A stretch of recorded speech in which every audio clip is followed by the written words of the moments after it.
Hello everybody, my name is Marvin. I'm the host of Like a Boss, and be informed that this video will be subtitled in English and you will find all of the relevant information down there in the description box. Und jetzt erfahrt ihr alles rund um Ausbildungen für Geflüchtete.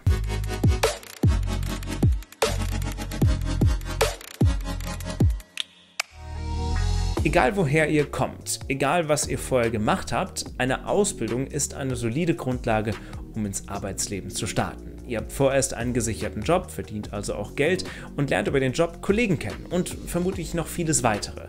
Welche weiteren Vorteile das Azubi-Leben hat, das zeigen wir euch übrigens hier oben in dem Video, das wir im i verlinkt haben. Abonniert auch gerne unseren Kanal und aktiviert die Glocke, damit ihr auch in Zukunft keine weiteren Videos von uns verpasst. Und wir haben zum Thema Geflüchtete und Ausbildung mal mit Azad Fares gesprochen. Er ist 2015 von Syrien nach Deutschland gekommen und macht jetzt eine Ausbildung zum Mediengestalter, Fachrichtung Digital und Print. Azad, was ist eigentlich für dich das Beste an deiner Ausbildung? Das Beste an meiner Ausbildung ist, dass ich vielseitige Aufgabe habe und werde ich ja auch für Printmedien ausgebildet, sowie digitale Print. Also ich habe auch vielseitige Aufgaben. Das heißt, dass ich unterschiedliche Aufgaben immer habe und das finde ich sehr interessant. Und wie bist du eigentlich zu deiner Ausbildung gekommen? Genau, ich habe zuerst ein Jahrespraktikum gemacht. Und plus Sprache, also das Programm heißt Einstieg Qualifizierung plus Sprache. Das hat IHK aus Westfalen angeboten, dass man erstmal in der Beruf einsteigt und gleichzeitig die deutsche Sprache lernt.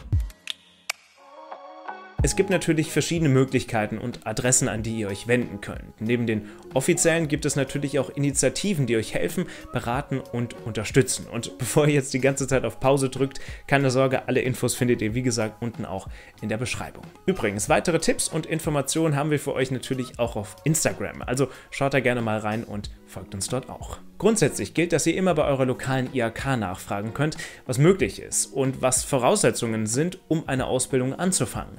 Einige IHKs haben auch Flüchtlingskoordinatoren, die euch weiterhelfen können. Eine gute Lösung, die gerade eben auch schon Azad angesprochen hat, ist die Einstiegsqualifizierung. Da könnt ihr also ein Jahr lang in einen Betrieb reingucken und euch ein Bild machen. Auch das Unternehmen kann sehen, ob man zueinander passt.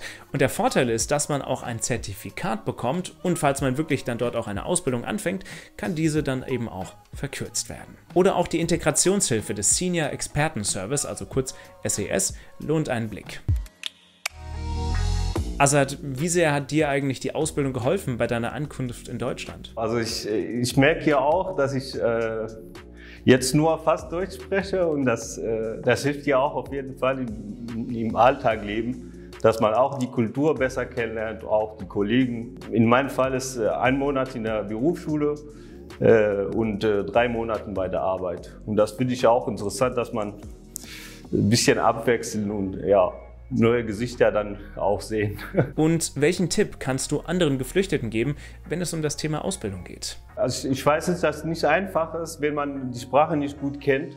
Aber wenn man sich Mühe gibt, dann ich glaube, das hilft auf jeden Fall. Also, ich habe keine Zeit, ehrlich gesagt, verschwendet und bin ich ja auch direkt, also bin ich ja 2 Jahre gearbeitet als Küchenhelfer und dann wo ich gemerkt habe, meine Sprache ist jetzt viel besser ist, habe ich ja auch überlegt, dass ich eine Ausbildung mache. Wenn die Wille da ist, dann glaube ich, kann man ja auch schaffen. Also dass man arbeiten und auch gleichzeitig die Sprache lernt. Auch auf der Seite flüchtlingshelfer.info gibt es Informationen und Materialien zum Thema Ausbildung, sei es jetzt eben nun Ehrenamt oder auch Bewerbung beispielsweise. Übrigens, wie ihr euch richtig bewerbt, das zeigen wir euch hier oben im Video, das wir euch im i verlinkt haben. Falls ihr jetzt zuguckt und selbst Ausbilder oder Ausbilderin eines Betriebs seid, dann schaut mal unten in die Infobox, denn dort haben wir euch auch Links zu den Programmen Stark für Ausbildung und der Podcast-Reihe Sei ein Mentor gepackt. Und apropos Ausbilder. Azad, du bist der Ausbildungsbotschafter und hast die Weiterbildung zum Ausbilder gemacht. Was gefällt dir daran besonders gut? Mir gefällt natürlich sehr, dass ich auch jemand andere helfe, weil ich am Anfang war auch so, dass ich nicht wusste, was ich genau mache.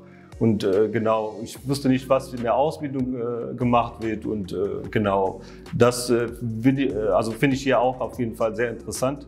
Und ehrlich gesagt, ich habe ja auch hier in Deutschland am Anfang auch viel Hilfe bekommen. Ich freue mich auch sehr, dass ich wieder vielleicht was Kleines ja auch zurückgeben kann. Vielen Dank, Azad, für deine Antworten und auch deine nützlichen Tipps.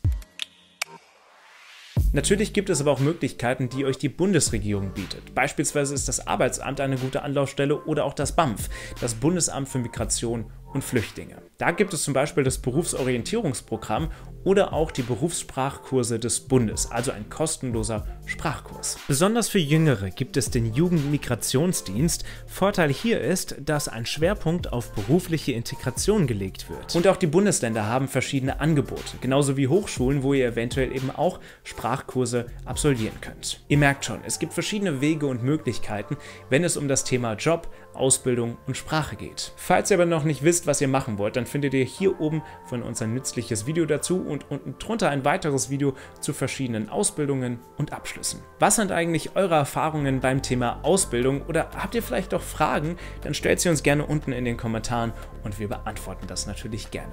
An dieser Stelle wünschen wir natürlich auch ganz viel Erfolg bei der Suche und wir drücken die Daumen, dass ihr dann auch wirklich eine Ausbildung findet. Wir sehen uns beim nächsten Mal wieder. Euer Marvin und bis dann.